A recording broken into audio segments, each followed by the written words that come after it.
The modern United States is the most powerful country in human history, with over 800 military bases and 37% of global military spending. The US has become the leader of a vast, interconnected global system that has helped usher in an era of unprecedented prosperity and low levels of conflict. To understand America's position in the world, and why it's so pivotal for world politics as we know it, you have to go back to the country's founding, back to when America wasn't a global power in any sense of the word. During the first 70 years of its existence, the United States expanded in both territory and influence in North America, eventually reaching the Pacific Ocean, in a wave of expansionism that resulted in the wholesale slaughter of the indigenous people who populated the continent.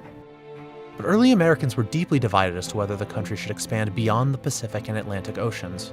This became a major debate after the Civil War, when some leaders, like post-war Secretary of State Seward, argued that America should push to become a global power.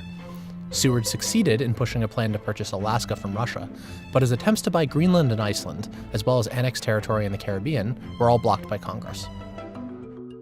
That's because some Americans, including many on Capitol Hill, had a strong anti-imperialist bent. These people worried about America getting more involved in global politics, as well as having to integrate populations from quote-unquote inferior races. And this opposition implied major checks on the imperialist urge to expand. But something was happening in the late 1800s that would change the debate about American expansionism. The Industrial Revolution produced explosive economic growth, and the bigger US economy required a more centralized state and bureaucracy to manage the growing economy. Power became concentrated in the federal government, making it easier for expansionist presidents, like William McKinley, to unilaterally push American influence abroad. The key turning point came in 1898, when President McKinley dragged the country into war with Spain over Cuba, despite some intense domestic opposition. The rising United States easily defeated the moribund Spanish Empire, acquiring Puerto Rico, Guam, and the Philippines in the process. Over the next 2 years, the US would annex the Kingdom of Hawaii, Wake Island, and American Samoa. A few years later, the US took control of the Panama Canal Zone and sent troops to occupy the Dominican Republic. It also purchased the American Virgin Islands. This period of rapid acquisition of far-flung territories put the US on the map as a truly global power. During this time, America also began using its influence to protect its growing commercial and military interests abroad, installing pro-American regimes in places like Nicaragua, and playing a major role in international diplomacy regarding the Western presence in China. World War I showed just how much America's influence had grown. Not only was American intervention a decisive factor in the war's end, but President Wilson attended the Paris Peace Conference, which ended the war, and attempted to set the terms of the peace.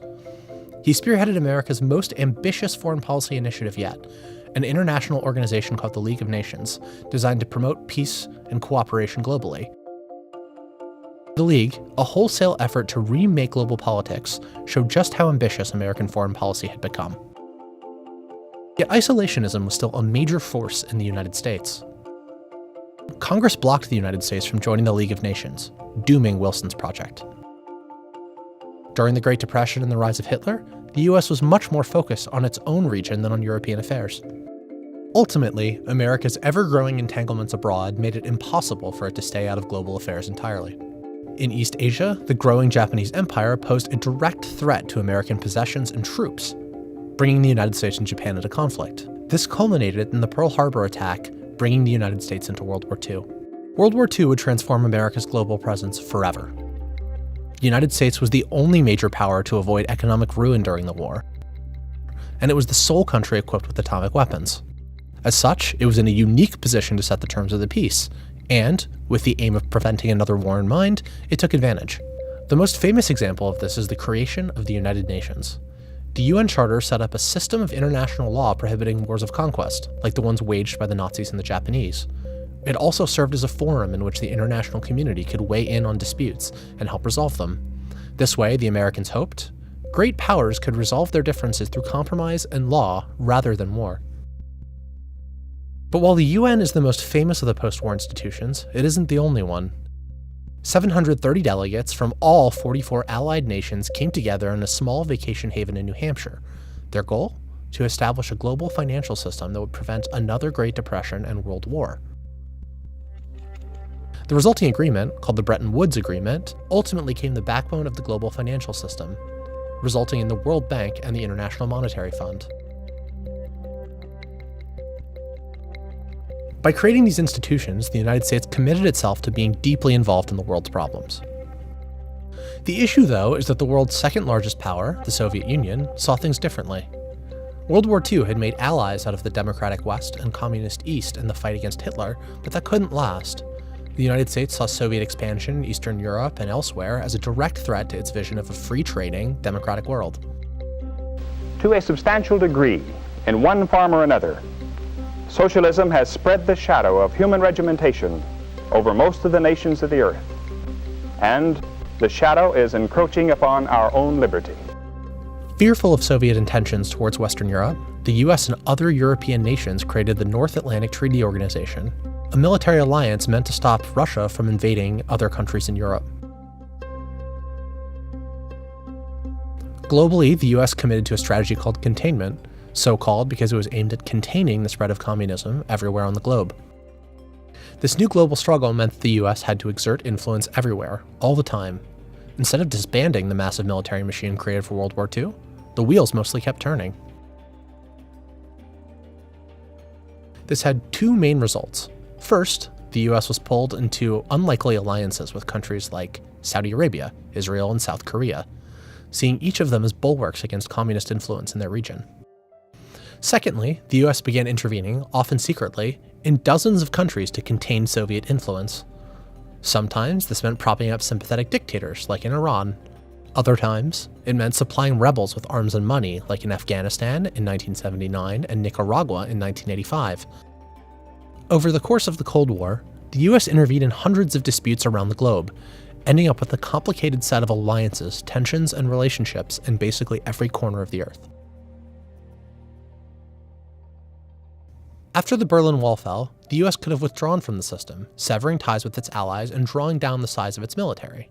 And while the US did decrease military spending, much of the military infrastructure and alliances from the Cold War remained. Presidents George H.W. Bush and Bill Clinton decided that it was in both America and the world's interests for the United States, now the sole superpower on Earth, to continue actively managing global affairs.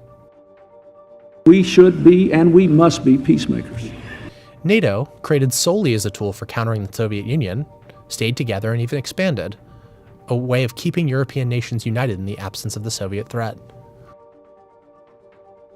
Washington's support for countries like Israel and Japan stayed intact, ostensibly as a means of preventing war in their respective regions.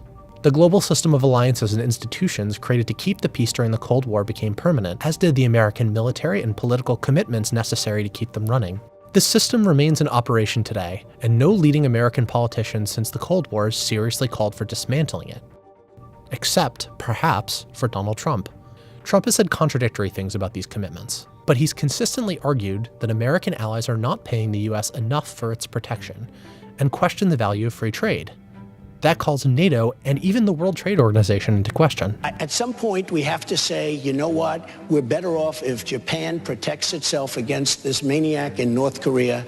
We're better off, frankly, if South Korea is going to start to protect itself. Saudi Arabia, nuclear weapons? Saudi Arabia, absolutely. This is a sharp divergence from the consensus that has dominated US foreign policy since 1945, and something closer to the isolationism that came before it. So will President Trump act on some of candidate Trump's ideas and reverse decades worth of institution building and alliances? We'll find out soon enough.